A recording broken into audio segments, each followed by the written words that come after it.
Udah berjalan itu. Nah, itu dia tuh.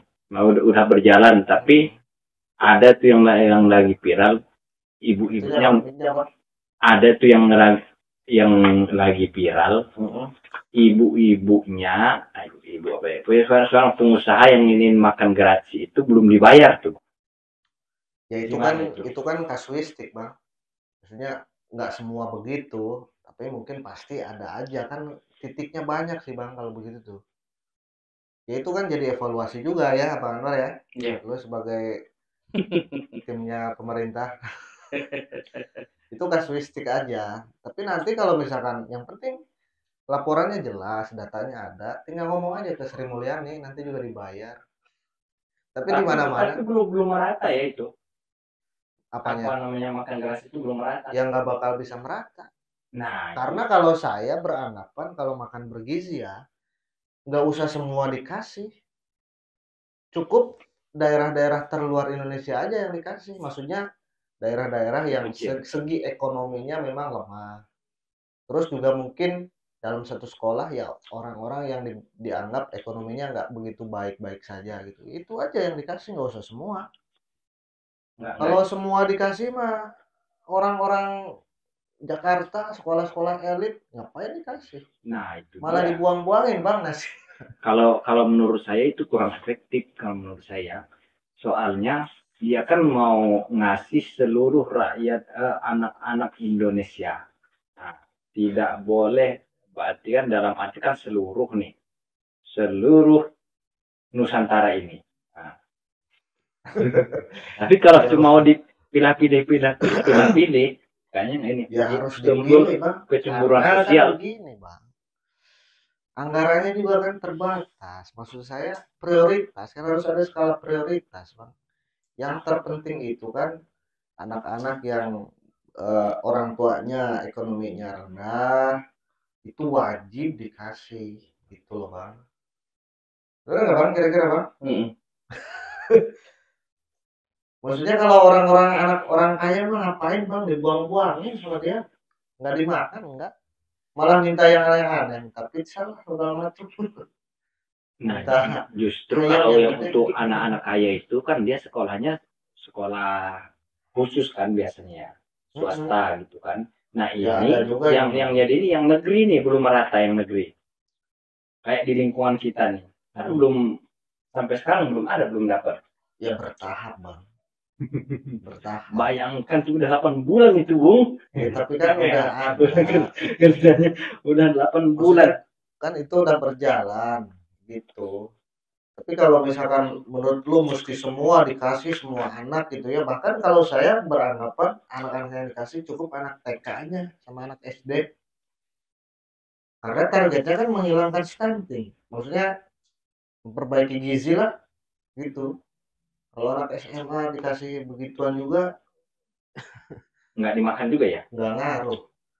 Yang apa namanya usia emas aja yang dikasih itu, usia emas, usia TK, usia PAUD tuh dikasih tuh, terutama anak-anak yang di daerah-daerah luar dulu lah gitu. Papua, NTT, NTB kan Indonesia bukan Jawa doang Bang. Sumatera, Kalimantan, Sulawesi itu kan daerah-daerah terluar tuh. Kasih tuh, tapi karena anggaran juga kan mungkin terbatas, ya udah anak-anak kecil aja dulu yang usia-usia emas itu. Itu Bang, tapi kualitasnya bagus, memang makan bergizi, memang benar bergizi. Satu porsinya itu ya kalau kemarin kan berapa harganya? 10.000 apa 9.000 tuh. Hasilnya tuh 20.000 buat anak-anak yang usia-usia kecil itu. Kalau saya justru mikirnya begitu, ini buat bahan evaluasi aja buat tim gizi ya, gizi nasional tuh. Untuk susunya gimana? Ya susunya gimana? Ya gimana apa? Belum ada juga pembagian susunya. Susu ya nanti tinggal cari aja pengusaha penghasil susu di Indonesia, ada nggak yang sanggup memenuhi itu kebutuhan susu buat MBG. Makan gizi, makan gasnya aja masih ngap-ngapan ini sepertinya nih.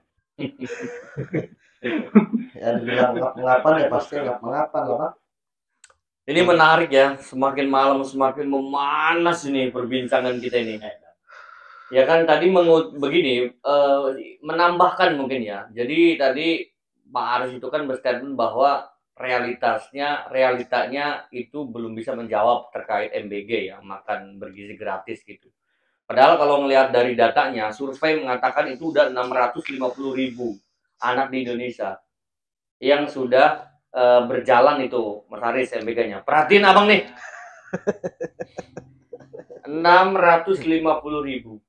Ini survei mengatakan nih ya, jadi kredibel ini, saya bukan abal-abal ini udah bang, udah berjalan beliau. Dan sudah di 31 provinsi ya, dan ini masih on track. Itu yang pertama tuh terkait MBG. Kemudian terkait bansos, sebenarnya kan bansos ini kan keberlanjutan ya dari Pak Jokowi yang PKH dan sebagainya, dan itu kan memang sudah diturunkan terakhir itu kan di bulan Desember untuk di Januari Februari kan memang untuk abang belum ya? Januari udah kan? Yang terakhir dapat yang dari saya itu dari saya gitu. Kalau itu tolong nih, cuma masih dari Pak Jokowi. Oh sekarang belum dapat lagi. Ya, emang dilantiknya Prabowo itu bulan berapa? Oktober. Kurang paham juga. Oktober. No. Berarti kan udah menerima beliau. Orang Gerindra bulan berapa? Bulan Oktober. Desember kamu Bapak menerima PKH 1.300.000. Jangan menghilangkan. Ya. Yang menerima itu ya itu yang ibu sebenarnya menerima itu. Sebenarnya yang menerima itu ibu sebenarnya. Aduh. So diinget-inget dulu, jangan sampai kacang lupa sama kulitnya. Kemudian mengenai peningkatan kesejahteraan guru, ya kan, anggaran yang sudah dikeluarkan pemerintah itu 81,6 triliun, ya kan, di tahun 2025. Artinya ini angkanya sudah sangat luar biasa gitu. Nah, jadi sepakatnya kalau 2 periode nih beliau nih. Kalau dengan keadaan data yang saat ini kita sama-sama ketahui, sebenarnya lu luar biasa. Mau ngusung siapa bang? Iya, kalau untuk saat ini belum bisa ini ya, bisa dijawab ya mau periode atau bukannya, soalnya belum ini sih. Ya gini. Ini cuman gambaran aja nih. Menurut Pak Aris ya, beliau ini kira-kira mungkin atau tidak 2 periode dengan keadaan yang sangat bagus sekarang ini. Menurut versus data. Kalau menurut berat ya, versi saya sih berat. Untuk 2 periode itu berat. Karena apa? Untuk kedepannya nanti itu akan ada timbul lagi bakal pemimpin-pemimpin yang lebih yang bisa menyaingi beliau gitu. Siapa kira-kira bang lawan terberat ya bang? Lawan terberat beliau ya bisa jadi Anies. AHY, bisa KDM, bisa Abah, bisa Abah. Ahok masuk ke Ahok sepertinya ini Ahok ini Gibran kurang kandidat soalnya. Gibran masuk ke Pak? Kalau Gibran ini sepertinya belum nggak masuk. Kan beliau kan udah sekarang wakil presiden, itu tinggal 1 langkah lagi. Iya, kalau untuk dukungannya kurang. Jadi teman-teman dimanapun Anda berada ya, tadi beliau menyampaikan bahwa beliau ini tidak mungkin akan 2 periode, begitu kan? Karena versinya, sudut pandangnya Pak Aris sendiri bahwa nanti akan 5 tahun yang akan datang pemilihan di 2029 ya? Iya. Bahwa itu kan nanti akan muncul sosok-sosok baru yang lebih intelektual, yang lebih cerdas gitu. Salah satunya tadi tuh, menarik tuh ya. AHY, Agus Harimurti Yudhoyono yang sekarang menjadi Menteri Koordinator Kewilayahan. Oh, menurut beliau AHY keren ya? Oh, bukan keren-keren lagi. Coba jelasin seperti apa sosok beliau itu. Tampangnya, kalau masalah tampang yang bicarain lah ya, dia agak tinggi, bekas mantan prajurit, gaya berbicaranya pun juga luar biasa, tanpa teks ya. Kalau berbicaranya ya 11-12 lah ya sama Prabowo. Pak Prabowo, tanpa teks, bahasa Inggrisnya lancar. Nah, gitu. Beliau pun juga masih muda. Ya itulah kira-kira. Jadi menurut Pak Aris yang akan maju AHY apa Abah Anies? Jujur.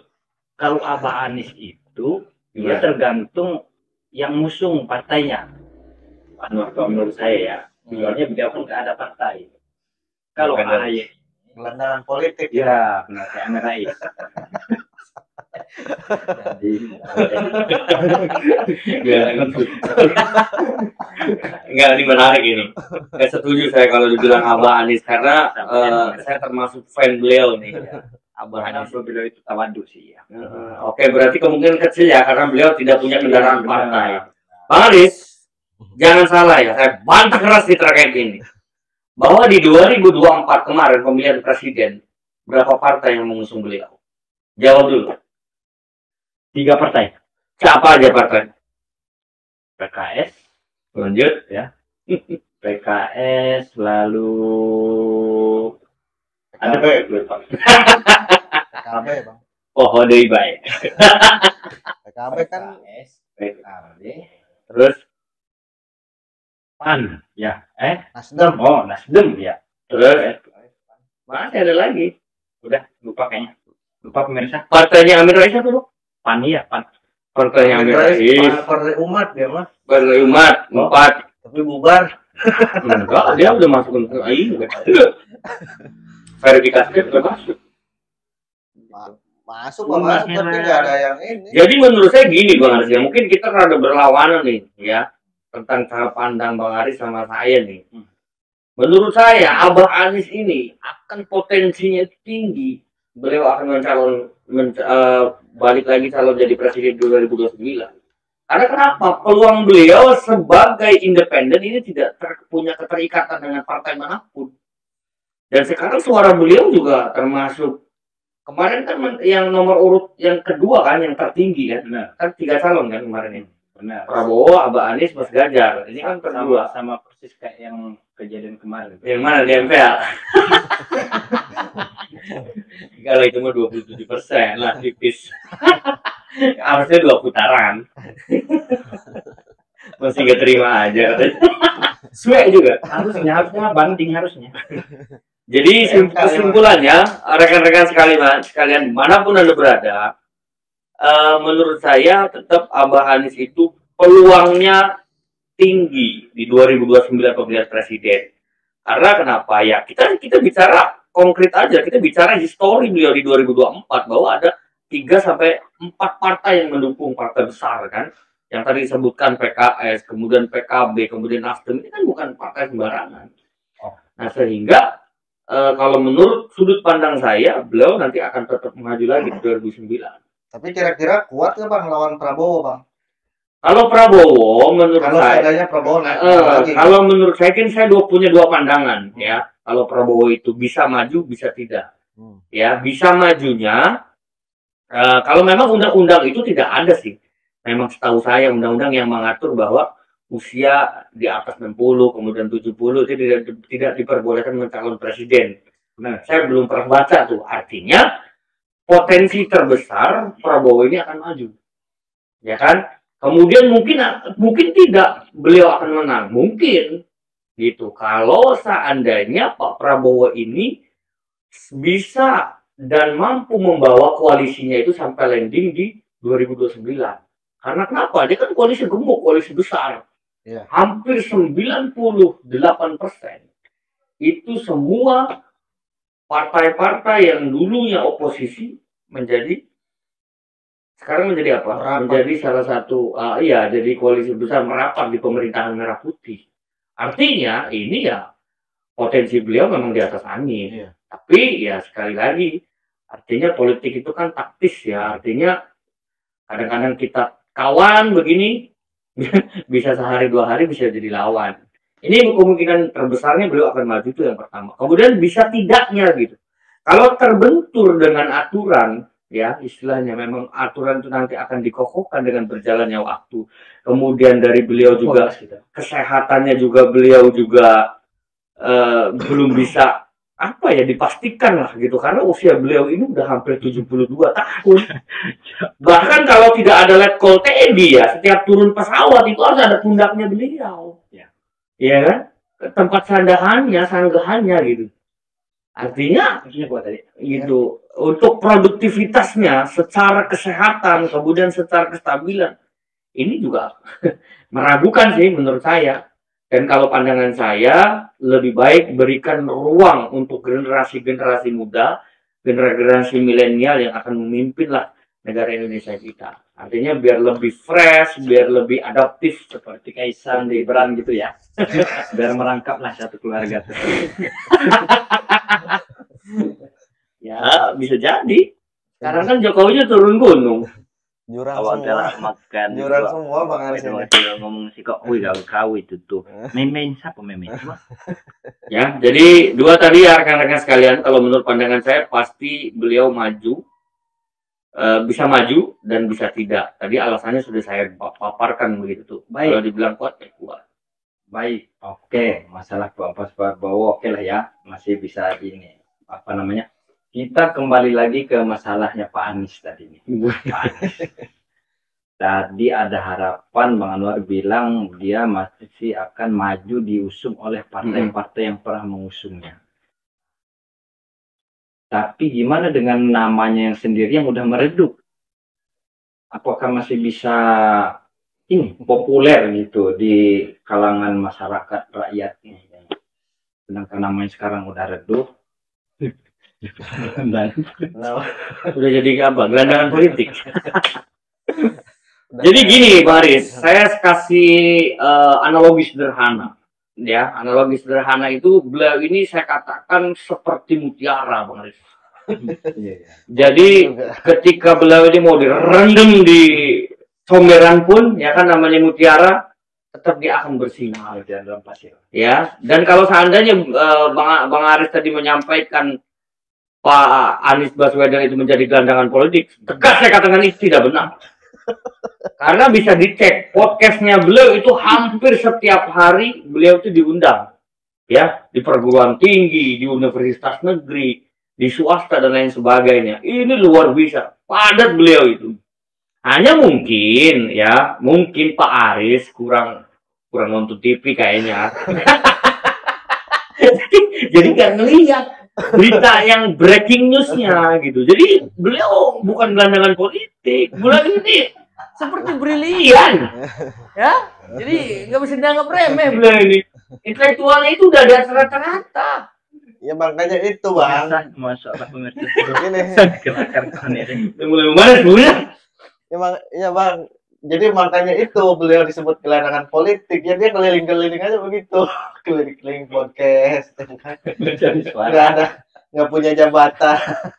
Ya, jadi gini. Jadi maksudnya ya itu tafsiran ya. Artinya tafsiran gelandangan politik ini menurut saya nggak begitulah gitu. Karena setiap beliau itu podcast itu kan beliau memberikan materi. Artinya beliau ini menyumbangkan saran dan pikirannya, gagasannya buat seluruh warga, bangsa, negara Indonesia ini.